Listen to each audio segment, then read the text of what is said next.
CNE news में आप सभी का स्वागत है और अब लेते हैं खबर विशेष की ये खबर। आप देख रहे हैं CNE न्यूज और मैं हूं कुमार मधुकर। आज हमारी बात हो रही है विक्रम चोपड़ा जी से, जो कांग्रेस के कोषाध्यक्ष हैं चंडीगढ़ प्रदेश से। इनसे हम जानेंगे कि कल स्क्रीनिंग कमेटी की बैठक हुई थी दिल्ली मुख्यालय में, कांग्रेस के मुख्यालय में, और वहाँ ऐसा लग रहा था कि कल चंडीगढ़ लोकसभा क्षेत्र से कौन कैंडिडेट होंगे नाम का फैसला हो जाएगा, लेकिन ऐसा हुआ नहीं।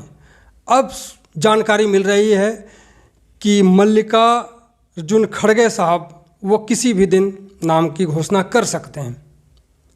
आखिरकार ऐसा क्या हुआ कि नामों की घोषणा कल नहीं हो पाई चोपड़ा साहब?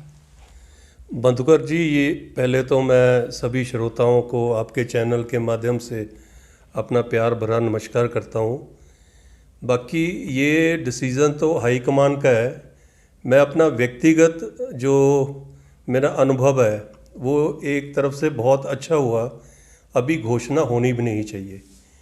इस बार का जो चुनाव है वो आम चुनाव नहीं है। उसको कांग्रेस बहुत सोच समझ के चुनाव में अपने कैंडिडेट उतार रही है। और जैसे आपको मालूम है, चंडीगढ़ का जो चुनाव की तारीख है वो लास्ट चरण में है। जी बिल्कुल। और इतनी जल्दी कैंडिडेट अनाउंस करना मेरे हिसाब से ठीक नहीं होगा। इसको हमें, अगर हाईकमान पूरी वेट एंड वॉच करती है, अगर बीजेपी के कैंडिडेट की यहाँ पे घोषणा होती है तो उसके बाद ही मेरे हिसाब से अपना कैंडिडेट उतारना चाहिए। ये मैं अपनी व्यक्तिगत राय रख रहा हूँ। बाकी जैसे भी हाईकमान का फैसला होगा वो सही निर्णय लेंगे। आप कह रहे हैं कि थोड़ी देरी से ही होनी चाहिए नाम की घोषणा। तो होता क्या है कि नाम की घोषणा करने के बाद उम्मीदवार, कार्यकर्ता, पार्टी सभी अपने अपने लेवल पर अपनी ओर से एक तरह से चुनावी तैयारी शुरू कर देते हैं, तो इसमें थोड़ी देरी नहीं हो जाएगी फिर? देखिए, वो आपकी वो भी बात सही है, पर अगर चुनाव में बहुत ज़्यादा समय हो, देखो एक पिछले 6 महीने से चाहे कोई भी पार्टी है नेशनल लेवल की, उनके कार्यकर्ताओं में एक वैसे ही चुनाव को लेके बहुत ही संगीनता और बहुत ही एक अपना जोश भरा हुआ है, जिसको लेके सिर्फ कैंडिडेट का ही नाम की जो घोषणा है उसके बाद अगर वो कम समय में हो तो वो मेरे ख्याल चुनाव में एक जो रणनीति बनती है या एक चुनाव में जोश भरा जाता है। और यहाँ पब्लिक जो है बहुत चंडीगढ़ की समझदार पब्लिक है, क्योंकि अगर ज़्यादा समय हो तो कभी चुनाव कहीं भी वेविंग हो सकता है। तो एक माइंड बनना चंडीगढ़ की जनता का और वोटर्स का, वो कम अगर समय हो तो ज़्यादा बेहतरीन होता है। सर, 3 कैंडिडेट है यहाँ पर। एक HS लक्की जो कांग्रेस के प्रदेश अध्यक्ष हैं, एक मनीष तिवारी जो कि पंजाब से चुनाव लड़ते रहे हैं, तीसरा यहाँ पर पवन कुमार बंसल कैंडिडेट हैं जो फिलहाल 2 बार लगातार हार चुके हैं। इन तीनों कैंडिडेट में से अभी HS लक्की का एक नया नाम जुड़ा है इस साल। क्या HS लक्की को लोकसभा चुनाव लड़ना चाहिए, क्योंकि 2 बार पार्षद का चुनाव वो हार चुके हैं, फिर कैसे होगा? देखो मधुकर जी, एक तो मेरे कहने से किसी भी कैंडिडेट को टिकट नहीं मिलेगी।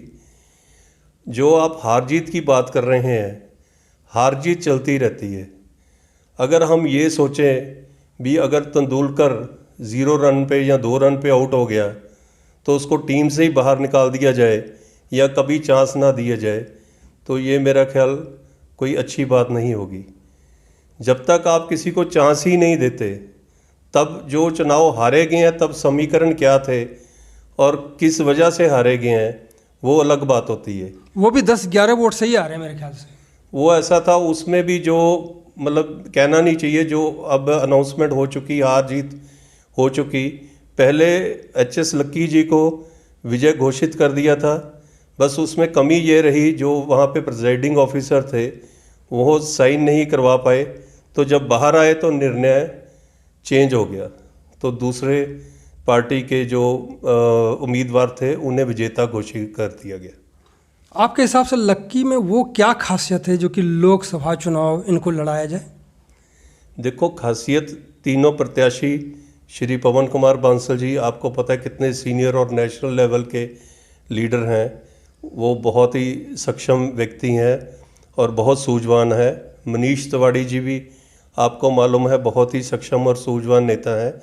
लक्की जी को अगर आप देखा जाए तो लक्की जी भी बहुत ही ग्रास रूट से जुड़े हुए और हर एक मतलब उनको पोस्ट का अनुभव है, चाहे वो NSUI हो, चाहे वो काउंसलर हो, चाहे वो अब आप उनको यहाँ की जो मतलब अभी प्रेसिडेंटशिप मिली है चंडीगढ़ टेरिटोरियल कांग्रेस की, तो उनका अनुभव अलग से है।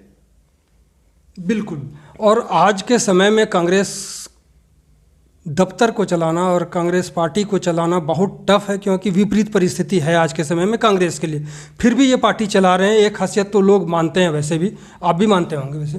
देखिए ये खासियत ऐसे है, अगर हम थोड़ा सा इतिहास में जाएं तो जब बीबी बहल जी हटे थे और एक लहर चली थी 2014 में बीजेपी की, और बहुत से मतलब कांग्रेस का जोश ही थोड़ा ख़त्म हो गया था, तो पदोभार संभाला था मैं भाई भी कह सकता हूँ प्रदीप छाबड़ा जी ने। तो वो भी लक्की जी जैसे एनर्जेटिक और बहुत ही मेहनतकश इंसान है, और आपने देखा होगा उन्होंने कैसे जान फूंक के आहिस्ता आहिस्ता कांग्रेस में जान भरी। उसके बाद किसी कारणवश वो पार्टी छोड़ के उनको जाना पड़ा, तो उसके बाद पदोभार संभाला हमारे चावला जी ने, जो कि बहुत ही सीनियर और सूझवान नेता हैं। पर किसी कारणवश जब हम MC के चुनाव हारे तो उनको भी पार्टी ने, उन्होंने खुद ही वैसे निर्णय ले लिया था भी मैं MC के अगर चुनाव होने के बाद मैं अपना पदोभार छोड़ दूंगा, क्योंकि मेरी जो एज है तो मैं पार्टी के लिए मतलब संयोग जरूर रखूँगा ताउम्र, क्योंकि मैं चंडीगढ़ में जमा हूँ और यहीं पे बड़ा हुआ हूँ, पर मैं एज ए प्रेसिडेंट काम नहीं कर पाऊँगा। तो लक्की जी आए तो एक बार फिर मनोबल गिरा था, जब हमारी सीटें कम आई, चाहे हमारी वोट परसेंटेज ज़्यादा थी।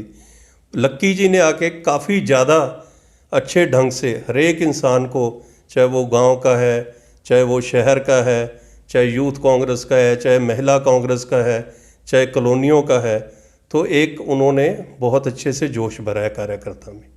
दूसरा कैंडिडेट जो है दो बार लगातार लोकसभा चुनाव हार चुके हैं, और हमें लगता है कि इससे जनता में जो है कैंडिडेट को लेकर के नाराज़गी है या पार्टी को लेकर के नाराज़गी है, ये तो कहना बड़ा मुश्किल है।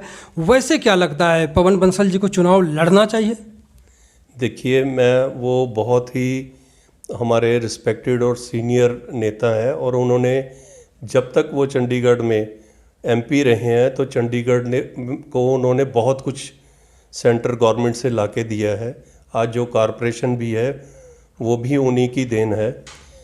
उनके बारे में मैं ऐसा कुछ नहीं बोल सकता, ये पार्टी का निर्णय होगा। अगर पार्टी उनकी जिम्मेवारी लगाती है या वो खुद चुनाव लड़ना चाहते हैं, ये उनका व्यक्तिगत निर्णय है। मैं इस बारे में कोई टिप्पणी नहीं करना चाहता। नहीं, बिल्कुल आपको टिप्पणी करने भी नहीं चाहिए, लेकिन कई बार मीटिंग में भी, कई बार और भी मंचों से कार्यकर्ताओं के बीच, लोगों के बीच में उन्होंने कहा था कि मैं अगला चुनाव अब नहीं लड़ूंगा, लेकिन इस बार फिर भी दावेदारी है उनकी। देखिए ये उन्होंने ज़रूर ऐसी बात ज़रूर हुई थी, क्योंकि उनकी जो जिम्मेवारी थी पार्टी में बहुत ही मतलब ऊपर उनकी जिम्मेवारी लग चुकी थी, तो उन्होंने इसलिए ये बात बोली थी भी अब मैं यहाँ से MP का चुनाव इसलिए नहीं लड़ूंगा क्योंकि मेरे को पार्टी में और बहुत ज़्यादा अच्छे से काम करना है, और उनकी जिम्मेवारी चंडीगढ़ मतलब MP-शिप से कहीं ऊपर है।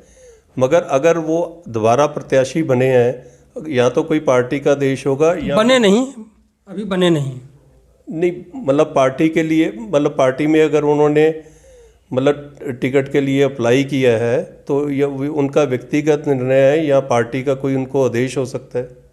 बिल्कुल हो सकता है। तीसरा जो कैंडिडेट है मनीष तिवारी, कभी चंडीगढ़ में एक्टिव तो नहीं थे, लेकिन आसपास में चुनाव वो जीत रहे थे। उनको लेकर के क्या समझते हैं, क्या चंडीगढ़ के लायक कैंडिडेट हैं वो?